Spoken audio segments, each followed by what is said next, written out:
আয়ারল্যান্ডে প্রেসিডেন্ট নির্বাচনে বিপুল ভোটে বিজয়ী হয়েছেন বামপন্থী স্বতন্ত্র প্রার্থী ক্যাথারিন কনোলি। শনিবার সন্ধ্যায় আনুষ্ঠানিকভাবে তাকে বিজয়ী ঘোষণা করা হয়। বান্ডেল থাকলে প্রতি সেনমানিতে টাকা বাঁচবে।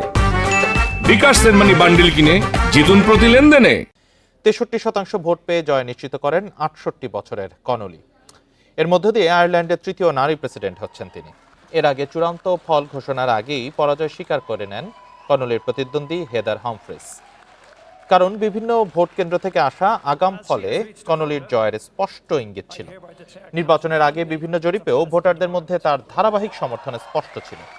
গাজার যুদ্ধে ইসরায়েলের বিরুদ্ধে কনোলির কঠোর সমালোচনা তাকে বিশেষভাবে আলোচনায় আনে। 2016 সাল থেকে স্বতন্ত্র সংসদ সদস্য কনোলি। এর আগে আইনজীবী ছিলেন তিনি।